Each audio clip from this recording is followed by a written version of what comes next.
Rich Piana, arguably the biggest mutant that has ever walked the earth. And when I say that, I'm sure Big Rich is looking down on all of us with a smile on his face.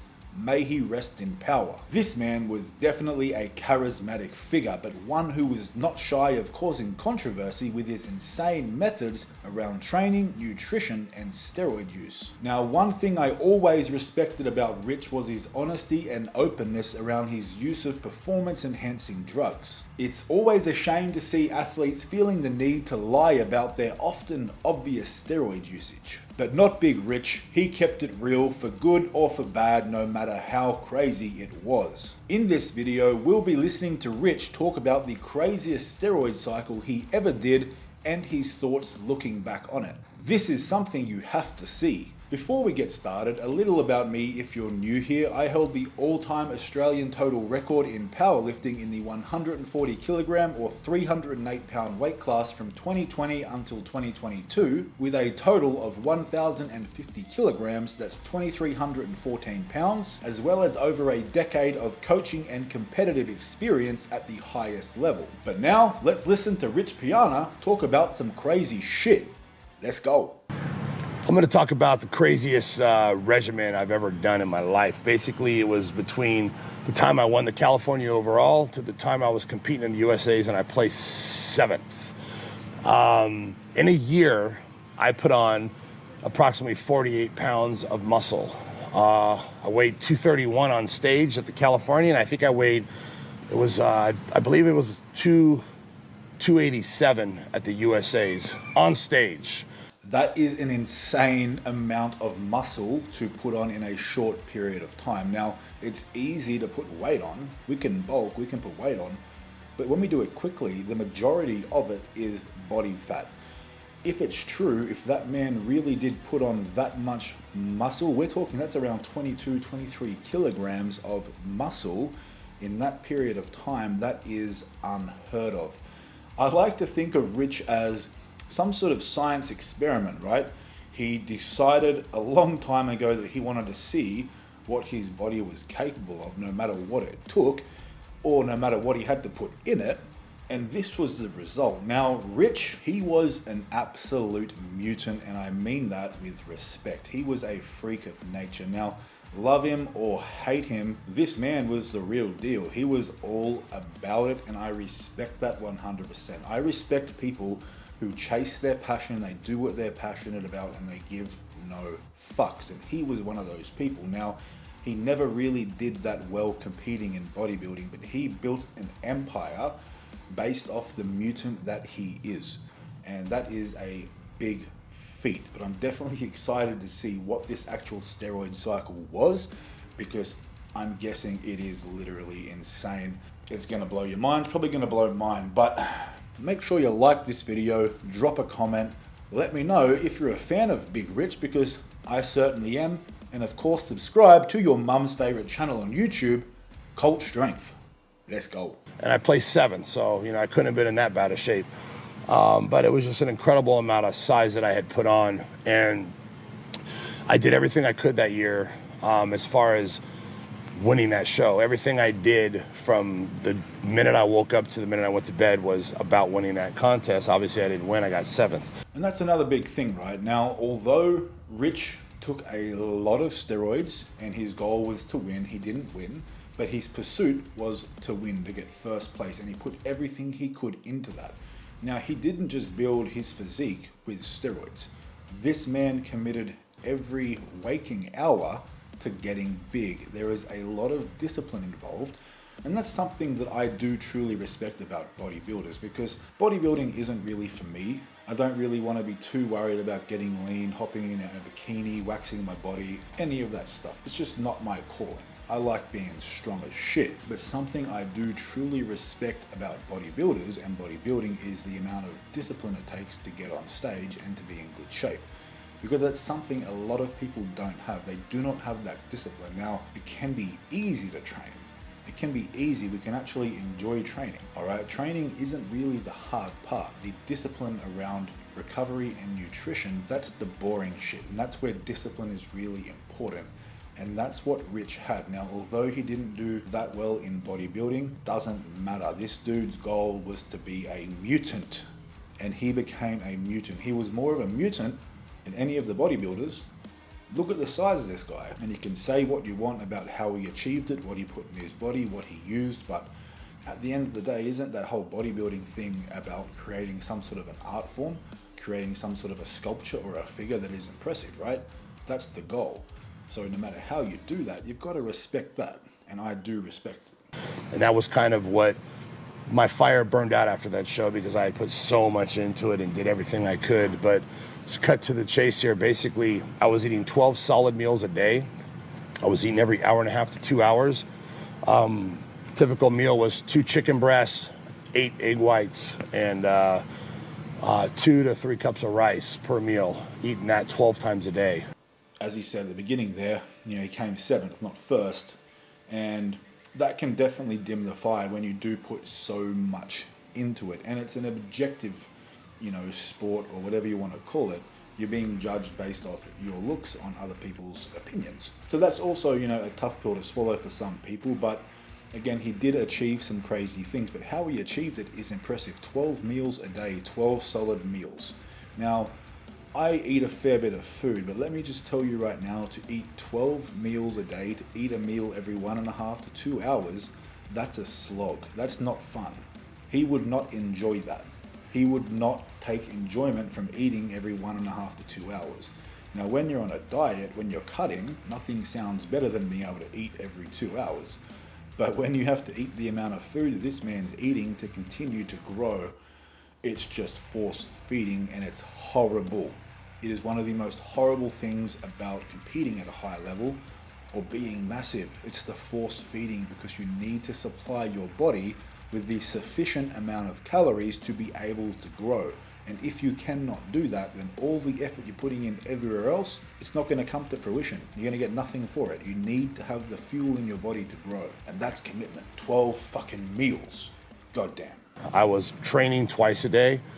I was doing cardio twice a day. And when I wasn't training or doing cardio, I was taking a nap. I would sleep 4 to 5 times a day, 1 to 3 hours each time. That's what I did, because I felt that was the best possible scenario to put on the most amount of muscle humanly possible, was to break up my sleep so I could eat more, train more, do more cardio. Again, he's even using sleep. That's a priority, because sleep is important for growth. Now, a lot of people, they can do all the training, they can even eat all the food, but there's no priority placed on sleeping. And that recovery you get from sleeping is really what helps you to grow. So if you're not sleeping well, your body's not going to be using all that fuel that you're putting in there efficiently, right? It's just not. So we need to make sure that we're sleeping in order to achieve our goals, whether that's size or strength. Now, that was excessive, but that's what it took for him, and he had the time, right? So I know that not everybody has time to sleep as much as they would want. We all want more sleep, but a lot of us have jobs, or we have work to do that maybe doesn't allow us that free time. We have families, we have all sorts of shit, right? Now, he made this goal his absolute priority in life, and he was able to build a business off that, which allowed him to do that, which again, another massive feat. So that's really respectable. Obviously, a lot of people will say that's excessive, and I would say that too. I don't know if napping that much and not getting a full solid 8 hours or 9 hours at night is going to be better, but that's what he did. Did it work for him? Well, you can't say it didn't, can you? Absolutely fucking not. Let's see what else this man has to say. Hopefully he tells us his fucking steroid cycle real soon. Drug-wise, I was taking 2 IUs of growth every hour and a half to 2 hours. So this was 15 years ago, remember? So this was back 15 years ago, and this is how ahead of time I was taking growth every hour and a half to 2 hours throughout the day, and tried to take it on an empty stomach. It's kind of hard when you're eating 12 times a day. But I was taking, approximately 20 IUs of growth a day as far as my steroid cycle. Back then, I was taking 2 grams of test, probably 600 to 800 milligrams of tren, probably 600 milligrams of equipoise. I was taking 300 milligrams of injectable anadrol a week, and and the 20 IUs of growth. 3.5 grams of gear per week. That is an insane amount, plus 20 IUs of growth hormone per day. That is a crazy steroid stack. And obviously, I'm going to sit here and say, guys, do not try that. Do not try that. Even if you want to be like Rich Piana, don't do that. Don't do that. And I'm sure he's about to fucking tell you why. Although, you know, extreme steroid cycles can produce insane results, obviously, right? They can definitely help. Is it really worth it with the shit that it can do to you? That's the question, right? The risk to reward ratio. At some point, the risk is just going to be so high, and you can't sustain that. You can't sustain that insane amount of steroids, but then the problem becomes when you want to drop the dose, you don't have the same size. It becomes an addiction. It becomes an obsession. And, you know, for a lot of people, that's what it is. And I totally understand that. But just, guys, realize it's a slippery slope. Now, I'm not a natural lifter. I am very open about that. And definitely not natty. But for me, I really stick to the low side of things, right? I'm a less is more kind of guy. Now, in the past, when I was a little younger, I messed around with some cycles, but I never exceeded 1.2 grams per week. I've never exceeded 1.2 grams per week. 3.5 grams, that is almost 3 times the amount of the most that I've ever taken. And let me tell you right now, that was not a fun experience. I had some pretty bad side effects. Now, I was also I didn't have the knowledge required to be doing what I was doing then, which a lot of people don't. A lot of people don't have the knowledge to be doing what they're doing. So what I'm telling you is don't do stupid shit without at least learning about it first. Learn from me, motherfucker. God damn. But that is an insane cycle. Do not recommend it. There is other ways to get insane growth, but we also want to think about longevity. We want to be healthy. We want to be able to grow continually over a long period of time without fucking ourselves up. You know, because obviously Rich did have his struggles. Obviously, when you're that big, you're going to have struggles. Everybody who's, you know, fucking around with that amount of gear isn't going to be having a good time. There's definitely going to be issues that will come to the surface. So just remember that, baby, that although the results may seem really rewarding, they may seem really within reach with the right cycle, just understand that there is some serious damage that can be done. So I definitely just want to say, don't jump into anything without educating yourself first and making some mature decisions. Trust me. And for me, that's probably the craziest I've gotten. And I was growing daily, and the amount of muscle I put on my body was insane. And that was a time where I noticed I had a little bit of stomach growth going on. When I looked at the pictures from the Cal to the USA, you know, my belly button had became herniated, and I noticed my stomach kept protruding a little bit in 1 year. And that's when I kind of told myself, like, what am I doing? You know, what am I doing?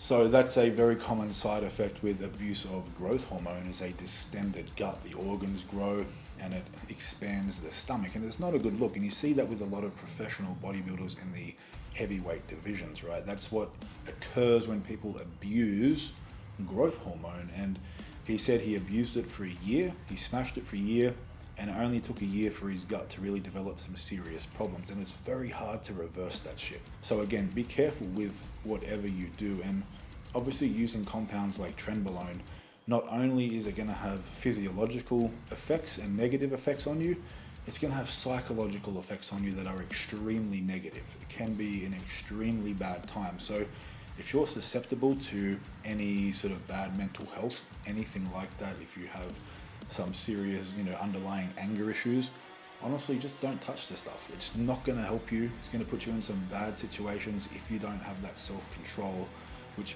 many of us don't. And when you take that shit, it's like you're just poking the bear. You're just poking the bear, waiting for it, and you're a ticking time bomb. So, as much as you probably don't want to hear it, don't put trenbolone in your body.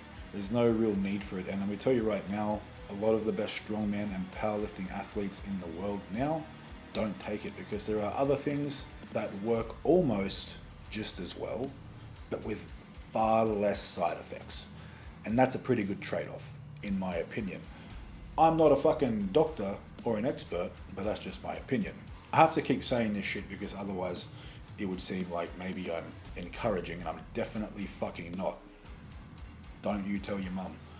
But make sure you like this video. Make sure you drop a comment. Let me know if you've enjoyed this so far. We're almost finished. And of course, make sure you've hit that subscribe button. The support really means a lot to me. We're going to grow this bitch to 100,000 subs real soon. Let's roll, Rich.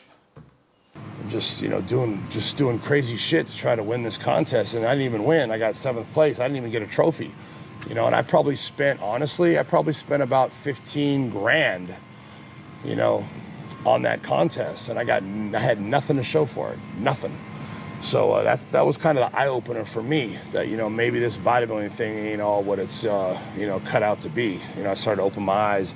But anyway, a lot of people asked me what my craziest cycle was, and that was my craziest year of just doing whatever it took to win that show. And 20 IUs of growth. Hey, 15 years ago, it's pretty crazy shit. That's some real talk there. Now, whether it's bodybuilding or powerlifting or strongman, right? What people don't take into consideration is that most of the time, these things are just really expensive hobbies. Even if you do well at shows, the payout often is less than the amount you spent on just a cycle for the show or for the competition. All right, so don't think you're going to go into this and make a lot of money. Only the very, very, very best in the world who win competitions at the highest level on a regular basis can actually make any sort of money from this. Whether that's bodybuilding, strongman, powerlifting, even the best don't make that much money from the sport itself. So before, again, you go and start putting everything in your body to try and make yourself the best fucking athlete in the world, understand that these sports don't return well financially. And if that's important to you, you need to know that, right? If your goal is to make money from bodybuilding, from powerlifting, from strongman, what I strongly recommend is that you build a business off that, whether it be coaching or content creation, something like that, that will supplement the income you can get from the sport, because the sport itself will not be enough, and most people need to work regular jobs just to sustain their expensive hobby. You know what I'm saying? But I do hope you enjoyed that. Big Rich truly was an inspiration for me in my early days of lifting. I never really wanted to look like Rich. Not that I would hate it. Obviously, anybody would love to walk around for a day with Rich's arms and shoulders. Those things are fucking massive. But it's not the physique I always wanted, but I respected him. I respected his honesty, his openness. Thought he was very funny, very charismatic. And the dude was just jacked. And I was like, man, this is a cool dude. And what do you know, 15, 16 years later, I'm sitting here still looking back at Rich going, this man was the real deal. He spoke facts, he was honest, it was raw, for good or for bad, love him or hate him. Rich was Rich. And I commend that. I think you should too. But that's enough from me. I think you know what to do now, baby. Until next time, you go to the fucking gym, and I will see you tomorrow. Let's go.